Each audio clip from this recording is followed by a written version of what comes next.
Hello friends, मैं सुजीत कुमार आज आपको कैग के बारे में बताने जा रहे हैं और अनुच्छेद सहित डिटेल करने वाले हैं। तो हमारी वीडियो को अंत तक जरूर देखें और इससे पहले आप हमारे चैनल को like, share, subscribe, bell icon जरूर दबाएं। तो देखिए कैग के बारे में बताने जा रहे हैं। तो कैग कैग का फुल फॉर्म होता है controller auditor general of India. Hindi में हो गया इसका नियंत्रक एवं महालेखा परीक्षक। कैग से रिलेटेड जो आर्टिकल है लिखा हुआ 148, 149, 150 और 151, ये सारे आर्टिकल को हम डील करेंगे। तो देखिए भारत के महान्यवादी के बाद दूसरा महत्वपूर्ण पद है कैग का। अगर आपसे कोई पूछेगा कि भारत के महान्यवादी के बाद दूसरा महत्वपूर्ण पद कौन है, तो कैग है, कैग। उसके बाद यह संघ तथा राज्यों के सभी वित्तीय प्रणाली का नियंत्रण करता है, मतलब यह केंद्र और राज्य दोनों का। याद रखिएगा, यह संघ तथा राज्यों के सभी वित्तीय प्रणाली का नियंत्रण करता है। यह पद का सृजन सर्वप्रथम 1857 ईस्वी में लॉर्ड कैनिंग के द्वारा हुआ था। और ये एकदम इंपॉर्टेंट क्वेश्चन पूछ देता है, कैग पद का सृजन कब हुआ था? 1857 ईस्वी में। किसके समय में हुआ था? लॉर्ड कैनिंग के समय में। याद रखना है आप लोगों को। तत्कालीन तीनों प्रेसिडेंसी मद्रास, बम्बई, कलकत्ता लेखा प्रमाणित करता था। उस समय तीनों प्रेसिडेंसी का होता था, मद्रास, बम्बई और कलकत्ता का। 1920 ईस्वी को महालेखा परीक्षक को पूर्ण स्वतंत्रता करने की दिशा में प्रयास शुरू हुआ 1920 ईस्वी में। और 1935 ईस्वी के भारत शासन अधिनियम के द्वारा संघीय न्यायालय के न्यायाधीश के समान स्तर एवं सुरक्षा प्रदान किया गया। तो किस अधिनियम? 1935 भारत सरकार अधिनियम द्वारा संघीय न्यायालय के न्यायाधीश के समान स्तर एवं सुरक्षा प्रदान किया गया। आजादी के बाद जब मेरा देश आजाद हो गया, तो आजादी के बाद इसका नाम बदलकर कैग रखा। हिंदी में दिया हुआ नियंत्रक एवं महालेखा परीक्षक रखा गया। तो इसका नाम बदलकर आजादी के बाद क्या रखा गया? CAG, CAG. अब इस पद का वर्णन अनुच्छेद 148 में पूछेगा। कैग पद का जो वर्णन है किस आर्टिकल में? 148।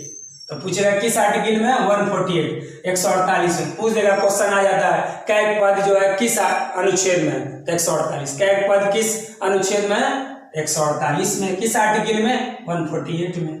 और प्रथम कैग जो बने थे नरहरि राव बने थे। तो पहला कैग कौन बने? नरहरि राव। तो आगे देखिए बताएंगे नियुक्ति।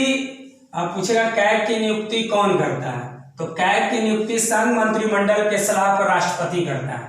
तो कैग की नियुक्ति कौन करता है? संघ मंत्रिमंडल के सलाह पर राष्ट्रपति करता है। उसके बाद शपथ राष्ट्रपति दिलवाता है। शपथ कौन दिलवाता है? राष्ट्रपति। शपथ कौन दिलवाता है? राष्ट्रपति। नियुक्ति कौन करता है? संघ मंत्रिमंडल के सलाह पर राष्ट्रपति करता है। अब आता उम्र या कार्यकाल, 6 वर्ष या 65 वर्ष, जो पहले पूरा हो जाए। क्या लिखा हुआ है? जो पहले पूरा हो जाए। इसका कहने का मतलब अगर मान लीजिए कि हम 50 में ज्वाइन किए और 6 वर्ष, तो इसका मतलब 56 में हम रिटायर हो गया, अवकाश हो गया, तो 56 में हो गया। लेकिन अगर मान लीजिए कि हमारा मान लीजिए कि 60 में है, तो 6 वर्ष तो 66 हो जाता है। जबकि हमको करना कितना है? 65 तक ही। तो जो पहले पूरा हो जाए। इसका कहने का मतलब तात्पर्य मेरा यही हुआ कि जो पहले पूरा हो जाए। मान लीजिए अगर आप 63 में ज्वाइन किए, तो हमको तो 65 तक ही करना है। 2 वर्ष की है, 6 वर्ष पुराने, क्योंकि हमको 65 में ही क्लियर हो जाएगा। 63 2 65, तो वहां पर आप अवकाश हो जाएगा। या मान लीजिए कि हम 55 में ज्वाइन किए, तो 55 6 61 तक हम करें। तो जो पहले पूरा हो जाए, 6 वर्ष या 65, जो पहले पूरा हो जाए, ये दिमाग में रखना। पद मुक्त, इसे महाभियोग द्वारा हटाया जा सकता है। याद रखिएगा, महाभियोग जैसे राष्ट्रपति को हटाते हैं उस तरह, इसे महाभियोग द्वारा हटाया जा सकता है। वेतन जो है भारत के संचित निधि से मिलता है। वेतन किससे मिलता है? भारत के संचित निधि से मिलता है।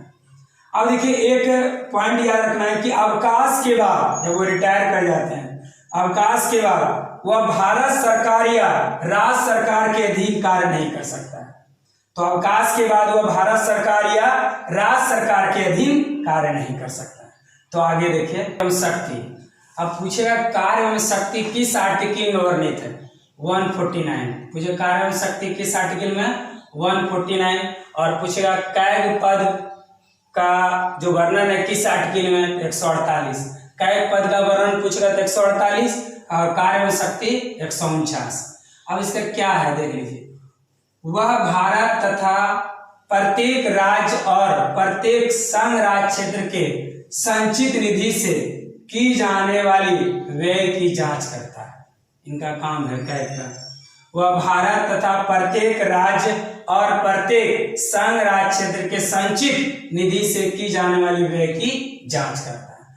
दूसरा पॉइंट है कि वह संघ तथा राज्यों की आकस्मिक निधि तथा सार्वजनिक लेखाओं के लिए किए जाने वाले व्यय की जांच करता है। तो देखिए दूसरा पॉइंट क्या था? वह संघ तथा राज्यों की आकस्मिक निधि तथा सार्वजनिक लेखाओं के लिए किए जाने वाले व्यय की जांच करता। ये कार्य एवं शक्ति था। और किस आर्टिकल में? 149। अब देखिए अनुच्छेद 150 में क्या वर्णित है? संघ के और राज्यों के लेखाओं का प्रारूप। तो पूछेगा अनुच्छेद 150 में क्या है? संघ के और राज्यों के लेखाओं का प्रारूप है। यह अनुच्छेद 150 में। अब अनुच्छेद 151 में क्या है? इसके अनुसार भारत के कैग प्रतिवर्ष समपरीक्षा प्रतिवेदन राष्ट्रपति के माध्यम से संसद में प्रस्तुत करता है। तो जितने भी आर्टिकल था मेरा कंप्लीट कर दिए। तो अनुच्छेद 151 में क्या है? इसके अनुसार भारत के कैग प्रतिवर्ष समपरीक्षा प्रतिवेदन राष्ट्रपति के माध्यम से संसद में प्रस्तुत करता है। उसके बाद देखिए कैग के बारे में भीमराव अंबेडकर ने कहा कि भारतीय संविधान के तहत सबसे महत्वपूर्ण अधिकारी पद है, तो वह कौन है? कैग है। अगर ये एकदम इंपॉर्टेंट क्वेश्चन पूछ देता है कि भीमराव अंबेडकर ने कहा कि भारतीय संविधान के तहत सबसे महत्वपूर्ण अधिकारी पद, तो वह कौन है? कैग है। ये याद रखना आप लोग को। और वर्तमान में अभी जो कैग है राजीव महर्षि है। वर्तमान में कैग कौन है? राजीव महर्षि। वर्तमान में कैग कौन है? राजीव महर्षि। तो मेरा जो आज का टॉपिक था कैग नियंत्रण महालेखा परीक्षक कंप्लीट हो गया। और हमारी वीडियो का अंत तक जरूर देखिए, एकदम इजी वे में आपको कैग कंप्लीट हो जाएगा। तो इससे पहले आप हमारे चैनल को like share subscribe bell icon जरूर दबाएं। नेक्स्ट वीडियो फिर हम लेकर आएंगे। थैंक्स।